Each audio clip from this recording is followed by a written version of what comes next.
Stalker 2's launch was a disaster.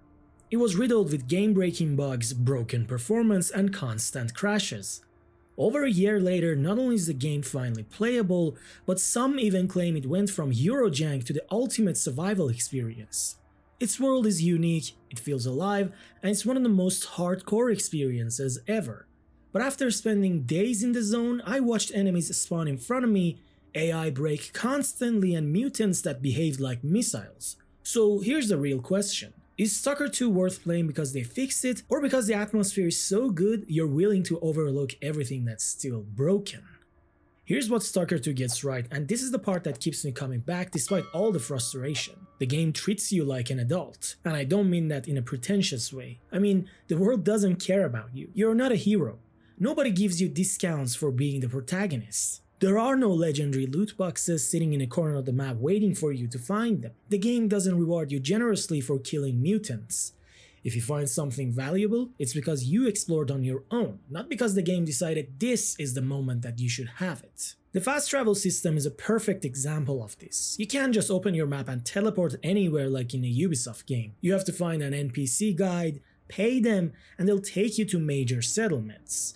There are no micro fast travel points scattered across the map or convenient checkpoints. You're left alone in a massive open world, and you've got tons of long, dangerous treks on foot through hostile territory. There are lots of back and forth trips between locations, and for some people, feeling like an errand boy instead of finishing missions over the radio, combined with all the walking, can get unpleasant. But that scale also makes the world feel cohesive.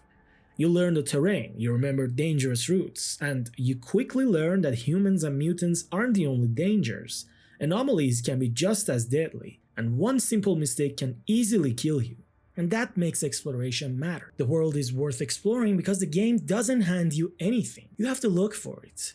If you see a building in the distance, you can be certain that it hides something, not necessarily a great reward either, but it might be worth the effort. After all, looting for items and selling them to make a living is an important thing for a stalker. So, at its core, Stalker 2 makes you feel like an actual stalker. That means side quests are completely optional. You can skip all of them if you want, but completing them gives you better gear, more money, and the resources you need to survive. Being equipped with better gear will lead to a smoother experience, especially during the second half of the main story where the difficulty spikes and locations throw all they have at you. But that's the beauty of Stalker 2, because the game doesn't force you to engage with its systems or content. Instead, it makes the consequences of ignoring them very clear. The early game in Stalker 2 is brutal. You're scraping by, managing your inventory weight, constantly looting bodies for ammo, and selling anything you don't immediately need just to afford repairs and more. You have to find a powerful weapon or at least upgrade the one you have, and you have to maintain it constantly because if you don't, it'll jam, and when it jams in the middle of a fight, that can get you killed. At the same time, you have to watch your character's stats. Other than health and stamina, there are hunger and radiation levels that you have to keep low by injecting specific syringes or eating food. The survival loop works because you're always one bad fight away from being broke and under-equipped. And that feeling of always staying on your toes makes this game way more engaging. But interestingly, there's no skill tree. There isn't an XP meter, a health bar above enemies, or level gating. This isn't an RPG after all, and those elements aren't included either. Progression is actually skill-based. The more you learn about the world and the more you've explored, looted, and prepared, the better you can handle the challenges. It's that simple. You can also lock yourself out of some content if you choose certain choices during the missions, which is an awesome way of giving the game an increased replay value. The shooting mechanic in Stalker 2 is punishing, and I mean that in the best way.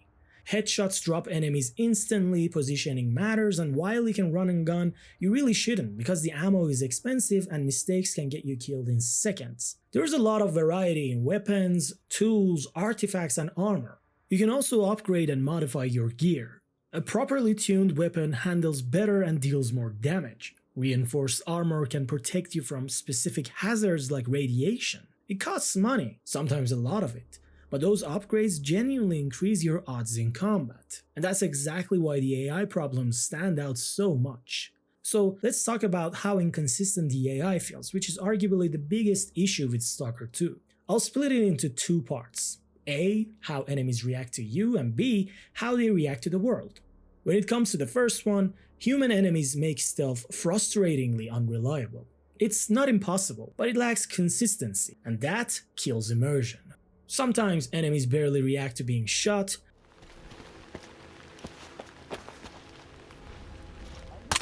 Other times they respond with near perfect awareness. It also suffers from the hive mind issue, meaning if someone detects you, the entire base will know about your position almost immediately. And worse, when you take an enemy down stealthily, if someone notices their body, the rest of the camp will start searching in your exact position, facing exactly toward you despite hiding in a well-hidden area. It's like they already know where you are, but they're just pretending that they don't. In combat, however, they react better by creating an actual threat.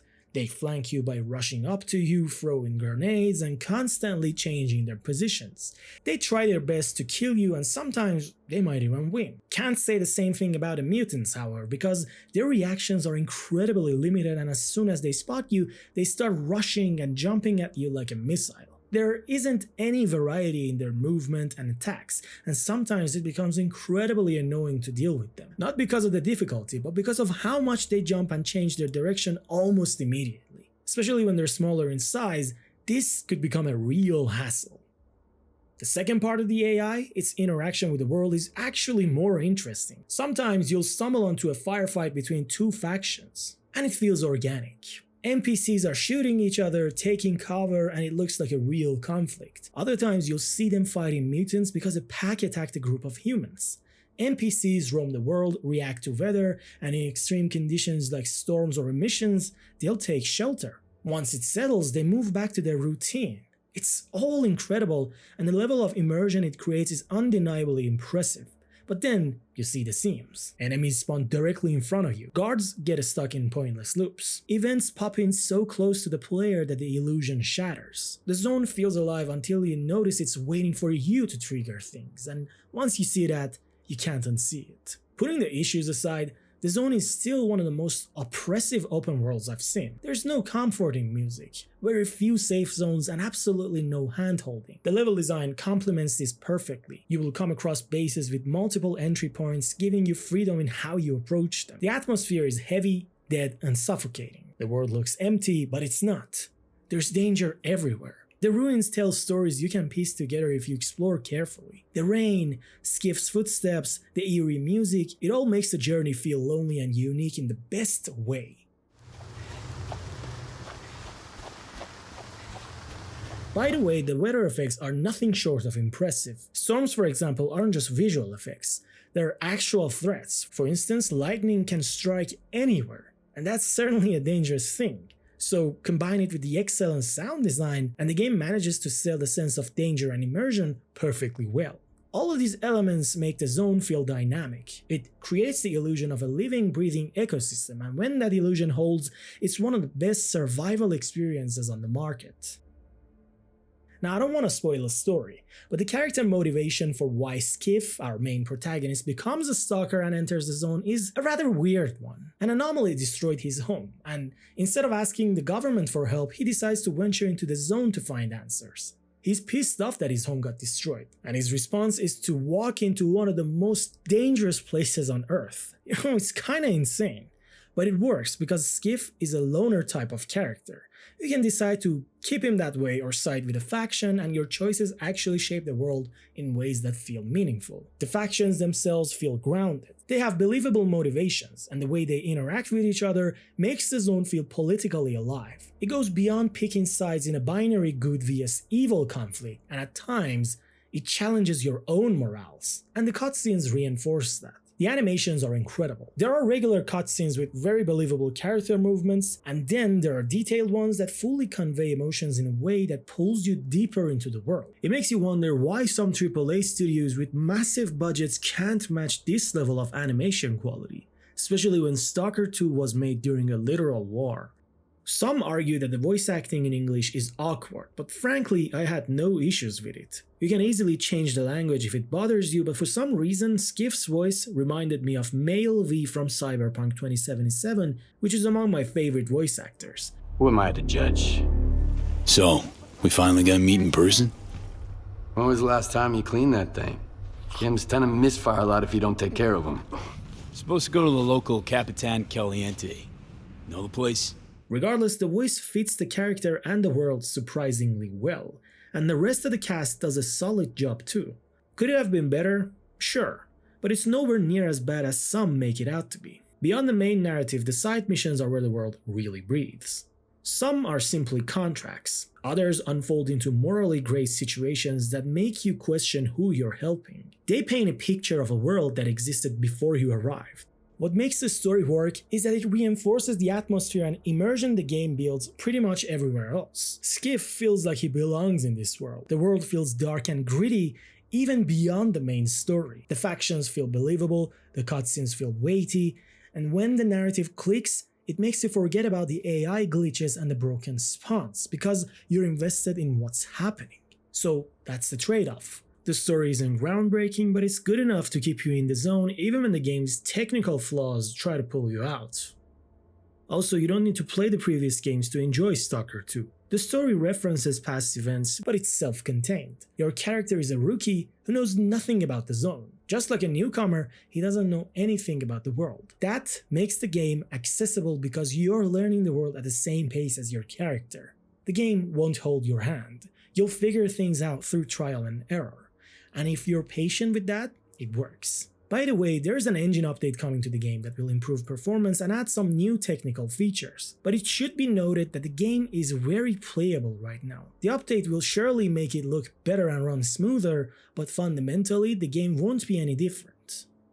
And then there's a matter of mods. Part of the Stalker 2 player base doesn't consider the vanilla game the real experience. For some, it's closer to a foundation than a finished world. That's why they suggest installing specific mods. For example, Distant Horizons pushes the spawn bubble further to reduce all the pop-ins.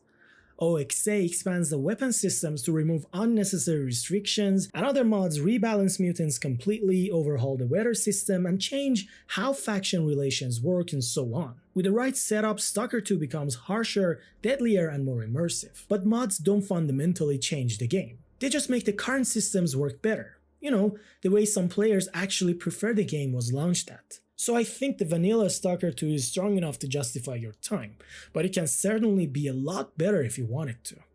So, is Stalker 2 worth playing in 2026? The game runs smoothly now, even on a mid-range PC at 4K with DLSS. I had exactly one infinite loading bug, which I fixed by restarting the game, and 2 micro stutters in my entire experience. So the performance disaster is over and the game is absolutely playable. But here's what matters more. Stalker 2 is an old-school hardcore game that respects its players. It doesn't hold your hand and doesn't force stupid decisions. The fact that it was made during a war makes the quality even more impressive. Yes, there are bugs, and yes, there is still some jank in the game. The AI breaks and the spawn system is inconsistent, but most of these can be fixed with patches or mods. This game's situation is completely different from Cyberpunk 2077 or No Man's Sky's redemption arc. Because unlike those two, it doesn't lack features. Everything is there, it just needs more polish. And here's the answer to the question I asked at the start. Is Stalker 2 worth playing because they fixed it, or because the atmosphere is so good you're willing to overlook what's still broken? Well, both. The atmosphere is incredible, the zone is oppressive, immersive, and unforgiving. But you will overlook broken AI, inconsistent spawns, and frustrating mutant combat because the world pulls you in despite its flaws. If you can accept that the pacing is slow, that it's not a dopamine-fest shooter, and that the game will frustrate you as often as it impresses you, then the vibe, the atmosphere, and the gameplay will absolutely keep you hooked. And in an industry full of safe, algorithm-driven design, that kind of uncompromising experience feels rare. Stalker 2 isn't a game for everyone. It doesn't bend for the player, and that's exactly why it works. Now I'm curious what you think. Have you jumped into the zone yet? Let me know in the comments.